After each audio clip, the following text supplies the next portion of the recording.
Love versus arrange marriage वाली बहुओं के बंद कमरे का हाल। रात को राघव का कमरा शांत और सलीके से सजा होता है। बेड के पास सॉफ्ट लाइट जल रही होती है।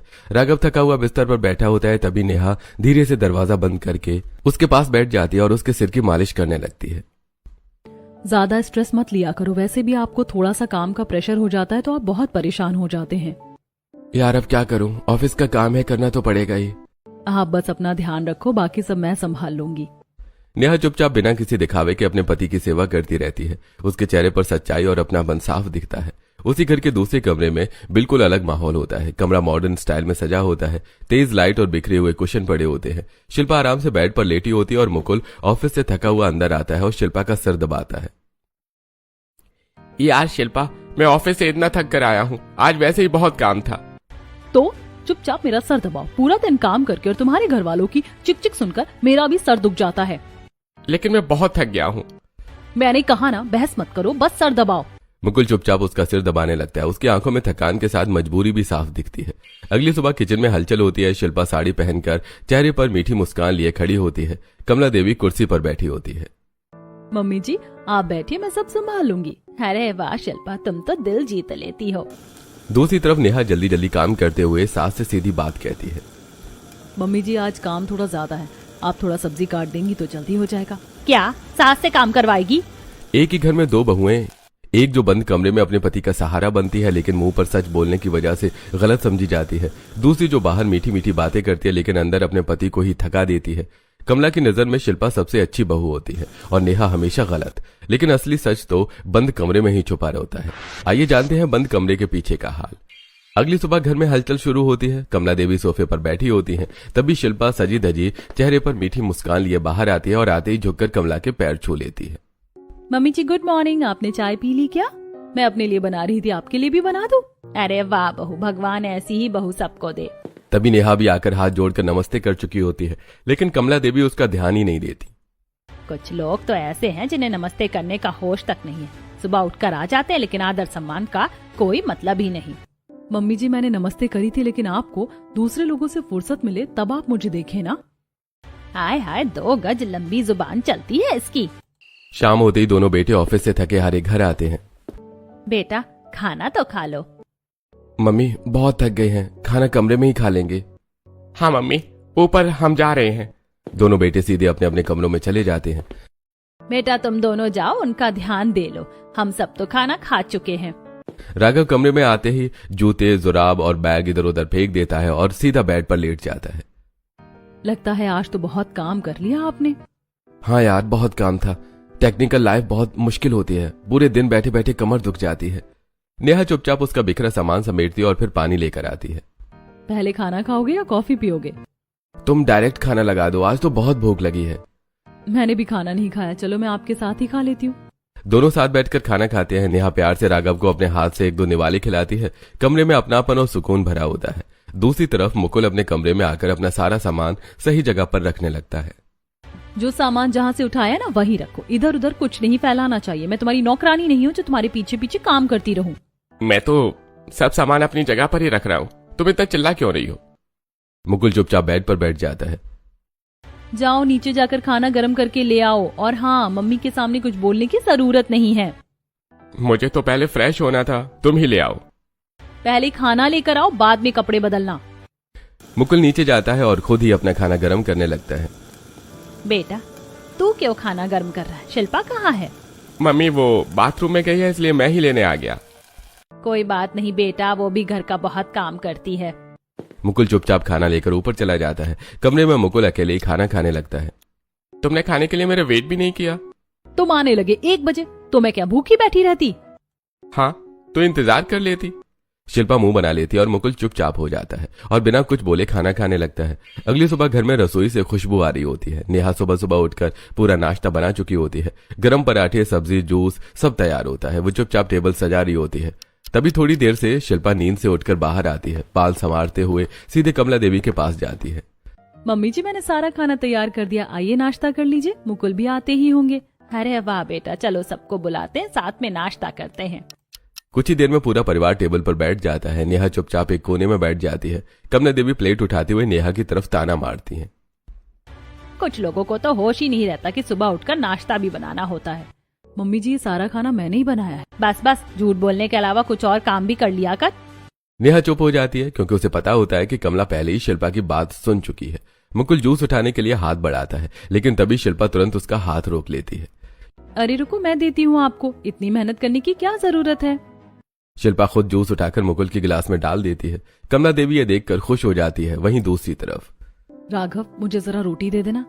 देखा, यही तो फर्क होता है लव मैरिज और अरेंज मैरिज में। देख शिल्पा को कैसे अपने पति की सेवा कर रही है और तू खुद राघव से काम करवा रही है। मम्मी, इसमें इतनी बड़ी बात क्या हो गई? रोटी ही तो मांगी है, और वैसे भी तो वो मेरा बहुत ध्यान रखती है। बेटा रहने दे, हर वक्त अपनी बीवी का बचाव मत किया कर। शाम को दोनों बेटे ऑफिस से थके हारे घर लौटते हैं और बिना ज्यादा बात किए अपने अपने कमरों में चले जाते हैं। घर में हल्की शांति छा जाती है। कुछ देर बाद दोनों बहुएं भी अपने अपने कमरों में पहुंचती हैं। नेहा ट्रे में कॉफी लेकर कमरे में आती है। राघव सिर पकड़कर बैठा होता है। चेहरे पर थकान साफ दिख रही होती है। मैंने कॉफी बनाई है आपके लिए। आपके सर में बहुत दर्द हो रहा होगा ना? हाँ, मुझे कॉफी दे दो। मैं तो यही कहने वाला था कि कॉफी ला दो। चलिए आज बालकनी में बैठकर पीते हैं। दोनों बालकनी में बैठ जाते हैं। ठंडी हवा चल रही होती है। दोनों हंसी मजाक करते हुए कॉफी पीते हैं। अरे आज ऑफिस में बॉस ने इतना काम दे दिया कि लगा मैं वहीं सो जाऊंगा। अच्छा हुआ घर आ गए, वरना मैं आकर उठा ले जाती आपको। दोनों के बीच अपनापन, सुकून और हंसी का माहौल होता है। वहीं दूसरे कमरे में बिल्कुल उल्टा माहौल होता है। शिल्पा बेड पर टांग रखकर बैठी होती है, मोबाइल चलाते हुए। मुकुल, मेरे लिए कॉफी बना कर ले आओ। मैं अभी ऑफिस से आया हूँ और तुम मुझसे कॉफी मांग रही हो। तो तुम बाहर जाकर काम करते हो, इसका मतलब ये नहीं कि मैं घर में फ्री बैठी रहती हूँ। मैं भी बहुत काम करती हूँ। हाँ, मुझे पता है तुम कितना काम करती हो। आधे से ज्यादा काम तो नेहा भाभी कर देती हैं। तुमसे बहस करने को नहीं कहा है, बस इतना बोला है, कॉफी लेकर आओ। मुकुल चुप हो जाता है और खुद किचन में जाकर कॉफी बनाकर ले आता है। उसकी आंखों में थकान के साथ एक अजीब सी चुप्पी होती है। अगले दिन दोनों भाई ऑफिस पहुंच जाते हैं। ऑफिस में सभी को दोनों भाई के बीच का फर्क साफ दिखाई देता है। राघव के चेहरे पर अलग ही चमक होती है, जबकि मुकुल बहुत ज्यादा परेशान और चुप रहता है। लंच ब्रेक में सभी दोस्त एक साथ बैठे होते हैं। मुकुल भी उनके साथ बैठा होता है, लेकिन वो अपने ख्यालों में खोया हुआ होता है।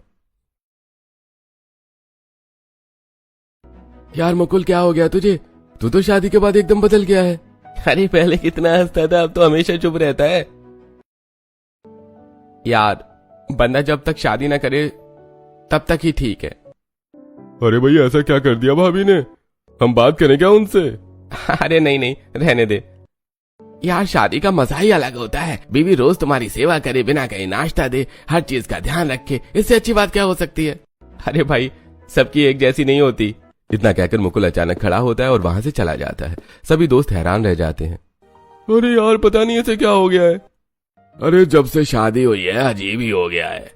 सभी दोस्त एक साथ बैठे होते हैं। मुकुल के जाने के बाद माहौल थोड़ा हल्का करने के लिए सबकी नजर राघव पर जाती है। राघव के चेहरे पर एक अलग ही चमक होती है, जैसे जिंदगी बहुत सुकून में चल रही हो। अरे भाई राघव, बड़ी खुश दिख रहे हो आजकल। अरे जब से शादी हुई है तुम्हारा तो मिजाज ही बदल गया है। लगता है भाभी बहुत कुछ सिखा रही है। हाँ यार, अपनी बीवी से बहुत कुछ सीख रहा हूँ। अच्छा, क्या क्या सीख लिया?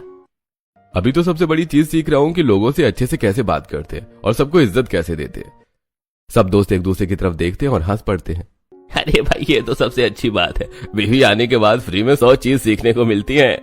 सब जोर जोर से हंसने लगते हैं। राघव भी मुस्कुराता है, लेकिन उसकी मुस्कान में सच्चा सुकून दिख रहा होता है। अगले दिन सुबह कॉलोनी के गार्डन में कई औरतें बैठी गपशप कर रही होती हैं। कमला देवी उनके बीच बैठी होती हैं। चेहरे पर गर्व साफ नजर आता है। मेरी तो लव मैरिज वाली बहू है, लेकिन सच बताओ कोई काम नहीं करती।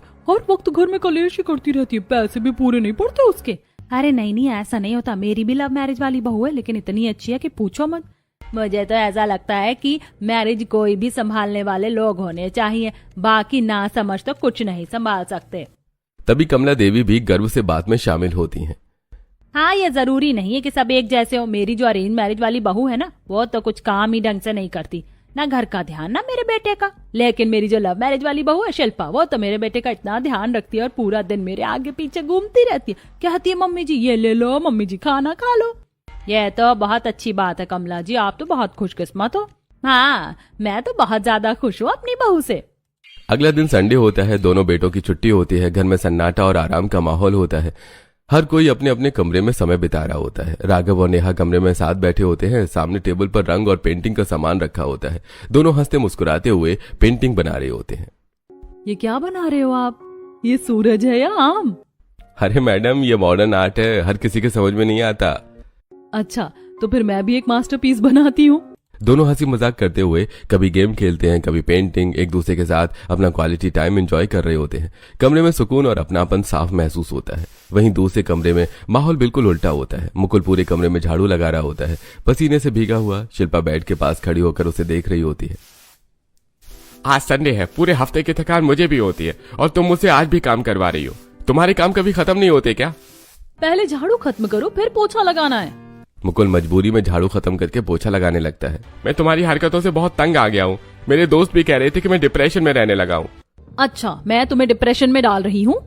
और क्या, तुम्हारे आने से पहले मेरी लाइफ बहुत अच्छी चल रही थी।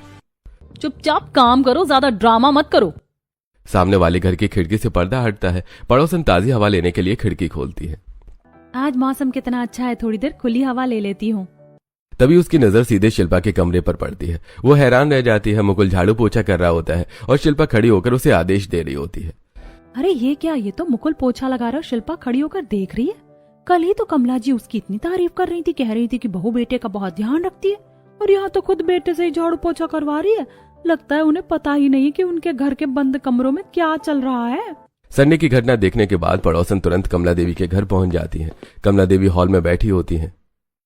कमला जी, आप तो बड़ी तारीफ कर रही थी अपनी लव मैरिज वाली बहू की, और देखो वो कमरे में आपके बेटे से झाड़ू पोछा लगवा रही है। अरे नहीं नहीं, ऐसी कोई बात नहीं है, उसने तो अभी पूरे घर में झाड़ू पोछा किया है। कमला जी, आपको कुछ नहीं पता, उसने दिखावे के लिए बाहर काम कर दिया, लेकिन अपने कमरे में आपके बेटे से काम करवा रही है। कमला देवी को गुस्सा आ जाता है। शिल्पा, इधर आओ। शिल्पा बनावटी मासूमियत के साथ बाहर आती है। तू मुकुल से कमरे में झाड़ू पोछा लगवा रही थी? ये कैसी बात कर रही है मम्मी जी? आपको तो पता है मैंने सारे घर का काम कर दिया है। बस बस झूठ बोलना छोड़ दो, मैंने अपनी आंखों से सब देखा है। बस शकुंतला जी, बहुत हो गया। मैं अपनी बहू के बारे में ऐसा उल्टा सीधा नहीं सुनूंगी किसी के मुंह से। आप अब यहाँ से चली जाइए। ठीक है कमला जी, लेकिन आपके घर के बंद कमरों के पीछे क्या हाल है ये आपको खुद ही नहीं पता। कौन सी बहू सही है कौन गलत, आपको खुद ही समझ नहीं है। पता नहीं कैसी आंखों पर पट्टी बंधी हुई है। इतना कहकर पड़ोसन वहां से चली जाती है। कमला देवी गुस्से में होती हैं। अगले दिन शाम को मुकुल अपने दोस्तों के साथ क्लब में बैठा होता है। सब लोग मस्ती कर रहे होते हैं, ड्रिंक चल रही होती है। बाकी दोस्तों ने फोन शांत होते हैं, लेकिन मुकुल का फोन बार बार बज रहा होता है। शिल्पा कॉलिंग। यार देख, भाभी तुझे कितने कॉल कर रही हैं, लगता है बहुत मिस कर रही हैं तुझे। मुकुल ने ड्रिंक कर रखी होती है, उसकी आंखों में दर्द दिखता है। यार मिस कुछ नहीं करती, उसे तो बस एक फ्री का नौकर मिला हुआ है। वो अपने नौकर को याद कर रही है, शायद कोई काम होगा। दोस्तों के चेहरे पर चिंता आ जाती है। अरे मुकुल, अगर कोई बात है तो बता भाई, तू बहुत परेशान रहने लगा है। अरे भाभी तुझे परेशान करती हैं क्या? यार छोड़ो, मैं घर जाता हूँ वरना फिर कलेश होगा। मुकुल चुपचाप वहां से उठकर घर चला जाता है। घर पहुंचते ही शिल्पा गुस्से में उसका इंतजार कर रही होती है। क्या है ये, तुम्हें टाइम नहीं दिखता? तुम्हें बिल्कुल होश नहीं है टाइम का। मैं तुमसे बहुत परेशान हो गया हूँ और झूठा रिश्ता निभाते निभाते थक गया हूँ। मैं सारी बात मम्मी को बता दूंगा। ये सुनते ही शिल्पा गुस्से में भड़क उठती है। मम्मी को बताओगे? तुम्हारी हिम्मत कैसे हुई? शिल्पा गुस्से में मुकुल को बेड पर धक्का दे देती है। अपने पुराने कर्म भूलो मत। जब तुम मेरे साथ रिलेशनशिप में थे तब किसी और लड़की को भी फंसा रखा था। वो सब पुरानी बातें हैं, उन्हें मत उठाओ। मेरे पास सारे सबूत हैं, फोटोज हैं, सारी डिटेल्स हैं। अगर तुमने मेरे खिलाफ कुछ बोला ना तो मैं तुम्हारी इमेज पूरे परिवार के सामने खराब कर दूंगी और तुम्हें डाइवोर्स देकर यहाँ से चली जाऊंगी। मुकुल डर जाता है और उसके चेहरे पर पसीना आ जाता है। अगर घर वालों को ये सब पता चल गया तो वो शर्मिंदगी से मर जाएंगे। शिल्पा गुस्से में मुड़कर जाने लगती है। अरे रहने दो, बताओ क्या काम था? जो कपड़े धोने को कहा था चुपचाप जाकर धो दो। मुकुल चुपचाप से झुकाकर कपड़े धोने लगता है। रात को राघव अपने कमरे में कपड़े बदलकर अपने कपड़े उतारते हुए कपड़े नेहा को दे देता है। नेहा, ये कपड़े धो देना और सुबह तक सुखा देना, कल मेरी एक इम्पोर्टेंट मीटिंग है। आप टेंशन मत लो, मैं सब कर दूंगी। नेहा चुपचाप कपड़े लेकर बाथरूम में जाती है, उन्हें अच्छे से धोती है, फिर आकर बाहर तार पर कपड़े सुखा देती है। थोड़ी देर बाद वो कपड़े ड्रायर में डालती है और फिर उन्हें प्रेस करके हैंगर पर टांग देती है। उसके चेहरे पर कोई शिकायत नहीं, बस जिम्मेदारी और अपनापन होता है। उसी समय मुकुल बाथरूम में बैठा खुद ही कपड़े धो रहा होता है। पानी बह रहा होता है और उसके चेहरे पर थकान साफ दिख रही होती है। वो चुपचाप कपड़े रगड़ता जाता है, न कोई साथ न कोई अपनापन, सिर्फ मजबूरी और खामोशी। अगले दिन सुबह मोहल्ले में अचानक हलचल मच जाती है। शकुंतला जी अपने घर के बाहर बैग लेकर खड़ी होती हैं। आसपास की औरतें इकट्ठा हो जाती हैं। अरे शकुंतला जी, ये क्या, आप ऐसे कैसे जा रही हैं? क्या बताऊं बहन, अरेंज मैरिज वाली बहू लाई थी, हर सुख सुविधा दी, फिर